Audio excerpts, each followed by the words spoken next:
मंथन के महत्व को समझने के लिए अपने भीतर देखना आवश्यक है।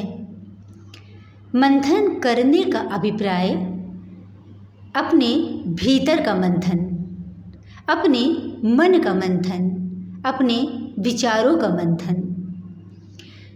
समुद्र मंथन हुआ तो देवताओं ने, दैत्यों ने मिलकर मंथन किया। सबसे पहले उसमें विष की प्राप्ति हुई, सबसे पहले विष निकला, फिर अन्य रत्न की प्राप्ति हुई, अंत में अमृत की प्राप्ति होती है। तो मनुष्य को भी यदि अमृत पाना है तो मंथन करना होगा। सभी अमृत पाना नहीं चाहते। इस सारे संसार में जितने भी मनुष्य हैं, क्या सभी भक्ति करते हैं? सभी मंदिर जाते हैं? सभी मोक्ष पाना चाहते हैं?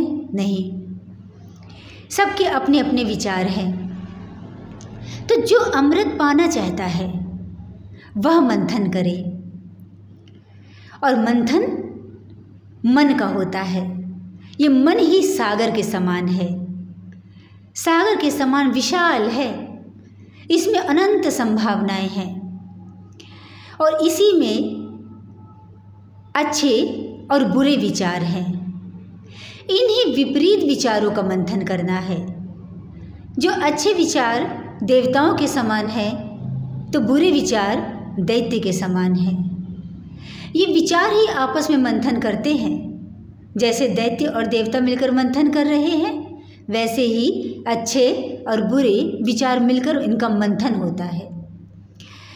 तो मंथन करते समय विचार करना कि आखिर हम कौन हैं, कहाँ से आए, कहाँ जाना है, क्या करना है, ये कैसा जीवन है। इस प्रकार से इन विचारों को बार बार अपने मन में लाना और ये देखना कि हमारे भीतर कैसे विचार अधिक है। अगर दया आदि गुण होते हैं तो राग द्वेष आदि अवगुण भी होते हैं, काम क्रोध आदि अवगुण भी होते हैं। तो जब इस प्रकार से मंथन होता रहता है तो एक दिन ये बुरे विचार बाहर आ जाते हैं, क्योंकि जब व्यक्ति देखता है हाँ हमारे भीतर ही बुरे विचार हैं, उनका अपने बुरे विचारों का दर्शन करता है तो वो उन बुरे विचारों को बाहर करता है। तो विष रूपी ये बुरे विचार जब बाहर आ जाते हैं तो वो व्यक्ति अच्छे विचारों के साथ फिर से मंथन करता है। ये मंथन तब तक करना चाहिए जब तक अमृत की प्राप्ति नहीं हो जाती। तो जब अमृत की प्राप्ति के लिए फिर से मंथन चलता है तो उसको संसार की बहुत सी सुख सुविधाओं की वस्तुएं प्राप्त होती हैं। यही प्रलोभन है, क्योंकि जब व्यक्ति के अच्छे विचार रह जाते हैं और बुरे विचार चले जाते हैं तो निश्चित ही उसके जीवन में प्रकाश आता है और उसे बहुत सी वस्तुओं की, संसार की वस्तुओं की प्राप्ति होती है। अगर व्यक्ति इन प्रलोभनों में पड़ गया तो आगे उसका मंथन रुक जाता है, उसे अमृत की प्राप्ति नहीं होती। और यदि वह इन्हें जो प्रलोभन उसके पास आ रहे हैं या जो सामग्री उसके पास आ रही है उसका उपयोग करता है, उसको समाज में लगाता है, और जो उसके उपयोग की नहीं है उसे छोड़ देता है, इस प्रकार वो बुद्धि के द्वारा, विवेक के द्वारा कार्य करता है और मंथन करता है तो उसे अमृत की प्राप्ति होती है। और जिस दिन अमृत की प्राप्ति हो जाती है ये मंथन का कार्य भी रुक जाता है। तो ये मनुष्य जो मंथन करने के बाद अमृत की प्राप्ति करता है, ये क्या है? ये है आत्मज्ञान। अमृत प्राप्त करना कोई भगवान की प्राप्ति नहीं है, आत्मज्ञान की प्राप्ति है। ये आत्मज्ञान बहुत लोगों में किसी एक को मिलता है, लाखों में किसी एक को मिलता है। ये कोई आसान नहीं है पाना, बहुत दुर्लभ है, किसी किसी को मिलता है। तो जब आत्मज्ञान की प्राप्ति हो जाती है तो उसके भीतर भक्ति, ज्ञान, वैराग्य, विवेक आदि सब जागृत हो जाते हैं और उसका जीवन आनंद से परिपूर्ण हो जाता है। वह भक्ति मार्ग में निर्भय होकर विचरण करता है। और जब भक्ति मार्ग पर निर्भय होकर विचरण करता है तो वो उसी मार्ग पर चलता है जो भगवान का मार्ग है, तो एक दिन उसे वहाँ पर पहुँच ही जाता है जहाँ भगवान है। क्योंकि ये आत्मज्ञान ही हमें भगवान की प्राप्ति कराने वाला है। क्योंकि ज्ञान है, जिस वस्तु को पाना है उसका हमें ज्ञान होना चाहिए, तब हम उस वस्तु की प्राप्ति कर पाते हैं।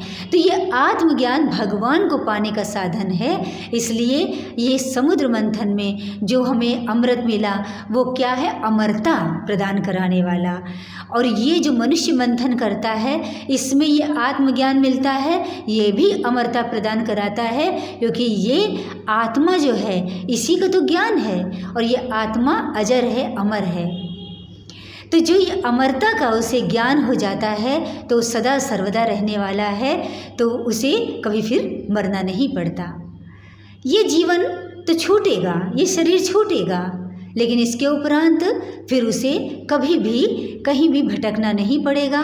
क्योंकि ये आत्मज्ञान सदैव आनंद की प्राप्ति कराता है। ये संसार का क्षणिक सुख नहीं जो आज है और कल नहीं, जो आज है और कल खो गया, ये सदा सर्वदा रहने वाला आत्मज्ञान है जो सदा आनंद की प्राप्ति कराता है। और ये आनंद सदा सर्वदा रहता है, कभी नहीं खोता, कभी कम नहीं होता। ये आत्मा का ज्ञान है। इसलिए व्यक्ति अगर स्वयं का ज्ञान उसको हो गया, आत्मज्ञान हो गया, तो उसे ये भी पता हो जाता है कि जो आत्मा है वही परमात्मा है। तो व्यक्ति तो मुक्त है ही, उसे मुक्त होना नहीं पड़ता, बस ये आत्मज्ञान ही होना आवश्यक है। क्योंकि हमें जीव भाव में है, जीव भाव हमें आत्मज्ञान होने नहीं देता और इसीलिए व्यक्ति भटकता है। और जिस दिन आत्मज्ञान हो गया उस दिन वो स्वतः ही जान जाता है कि हम मुक्त हैं, हमें मुक्त होना नहीं है। क्योंकि जो आत्मा है वही परमात्मा है और वो सदा सर्वदा मुक्त है।